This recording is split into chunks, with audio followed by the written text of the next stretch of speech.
It's no secret that, in my opinion, I believe that the Browns need to repair their defensive line. I think it was the biggest mess outside of the offensive line that was prevalent last year. And yes, while the Browns have Myles Garrett, who had 10 sacks in just 10 games last year, the three starters next to him, Larry Ogunjobi, Sheldon Richardson, and Olivier Vernon, combined to only put up 12 sacks in 16 games, which means Myles Garrett, one human being, in 10 games, not even a full season, almost outproduced the rest of his help on the defensive line. That's not good. Also, when you consider the fact that Myles Garrett is still on his rookie deal and that help is currently the second highest paid defensive line in the NFL, second to Buffalo, but yet they ranked in the bottom half in the NFL in sacks and gave up the third most rushing yards per game in the NFL, then, well, you start to see the scope of the problem. And yes, while the Browns have signed Andrew Billings and Adrian Claiborne to kind of fill some of these holes, as well as drafting Jordan Elliott in the third round to shore up some of the defensive line instability from last year, I'm not quite convinced that that is enough to fix it. But let's look at some scenarios and see what Andrew Berry and Kevin Stefanski can do to fix this defensive line.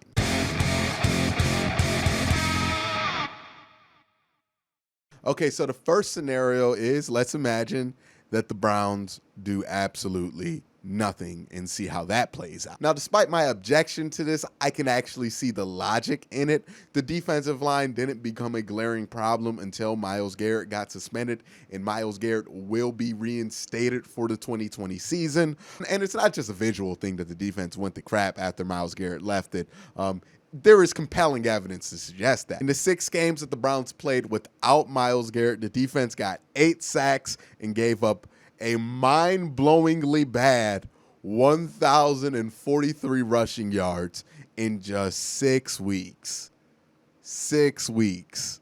Over 1,000 yards. So basically, the Browns without Myles Garrett got 1 sack a game and gave up an astonishing 174 rushing yards a game. That is terrible. In the 10 games with Myles Garrett, the Browns got 30 sacks and they gave up 1,272 yards. So, again, 3 sacks a game with Myles Garrett, and you're only giving up 127.2 yards a game, which isn't a great number, but it's not the hair on fire number that 170 plus a game is. Some people may see that stat and their main takeaway will be, wow, Myles Garrett is a beast. What would we do without Myles? I see this and I am terrified, because that means that this defensive line, despite being the third highest paid in the NFL, is virtually no help to Myles Garrett. When one person is worth 2 sacks and 50 rushing yards a game, you're in a terrible spot. That is a sign from the football world saying, please get Myles Garrett some help immediately. And not just like Larry Hughes, LeBron help. No, get him some stars on that defensive line to help him, because he is on his own. Because right now, Myles Garrett's help is Larry Ogunjobi, who, while is helpful in pass rushing situations, is a complete liability when it comes to stopping the run. Sheldon Richardson is a bit past his prime, but he's still solid. I don't think he's the biggest problem.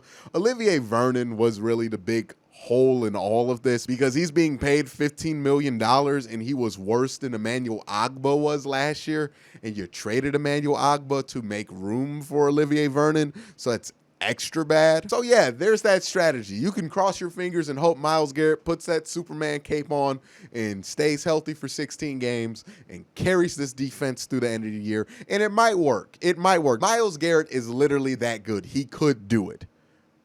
But I don't think that's the situation you want to be in.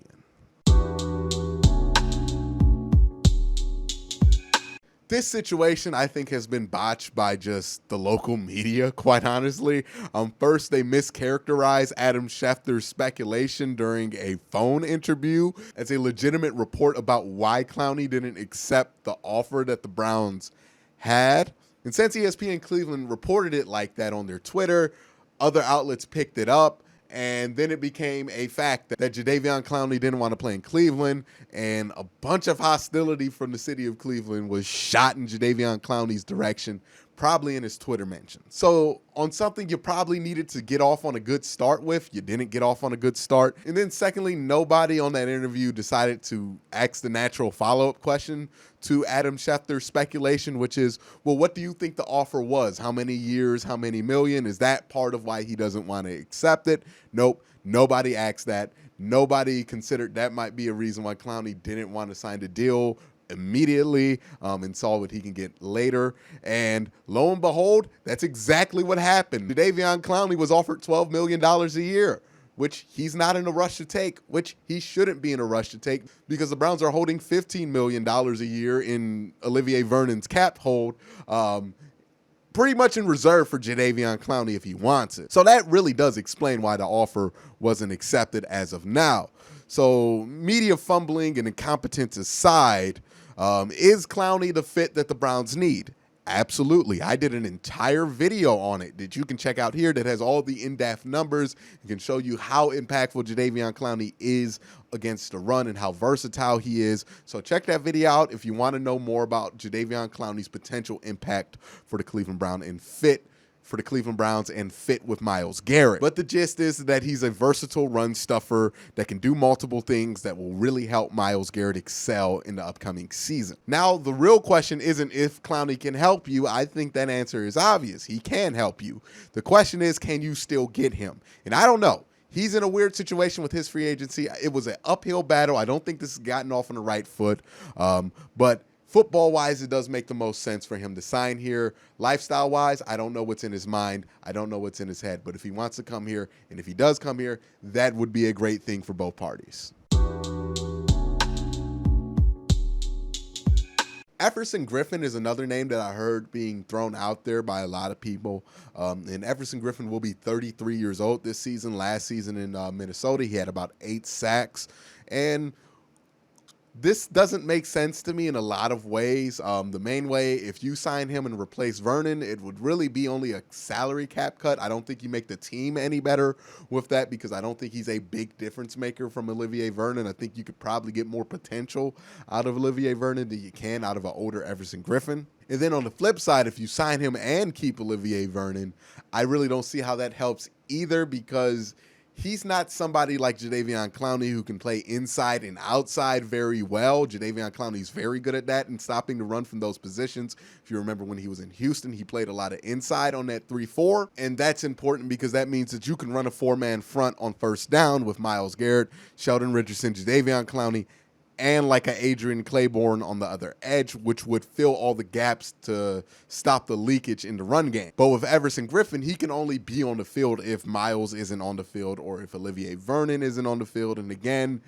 I don't know how much that's going to benefit the team and how much of an upgrade in those specific situations he would be from an Adrian Claiborne or a Chad Thomas. And at 33, I really don't expect Everson Griffin to add this versatility to his game. It's kind of late for that. So honestly, I don't think Everson Griffin is going to be the answer here.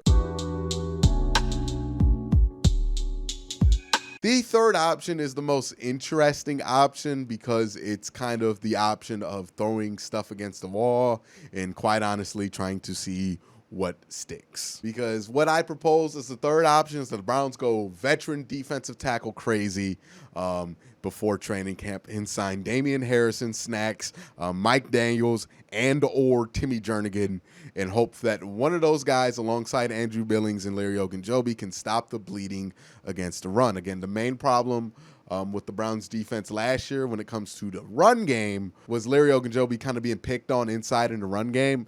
This way you could throw different bodies at him, maybe give a heavier guy like Timmy Jernigan at him or Damian Harrison or even Mike Daniels to handle that, so that way you can use Larry Ogunjobi in a role that suits his skill set a little bit better. It still doesn't do much when it comes to helping Myles Garrett on the opposite side. You're still going to be stuck with Olivier Vernon and Myles Garrett, but that's a more livable situation as long as you don't have to rely on Sheldon Richardson and Larry Ogunjobi to both be third down defensive tackles. Those are the solutions I see for the Cleveland Browns and their potential defensive line issues. Let me know your thoughts down in the comment section below. Do you think that the defensive line isn't a problem, or do you think that you have a different solution than I mentioned? Let me know down in the comment section below. But again, guys, don't forget to hit that like button, hit that subscribe button, ding that notification bell so you can be notified when I upload. And again, guys, thank you guys for watching. Have a great day. Have a good night.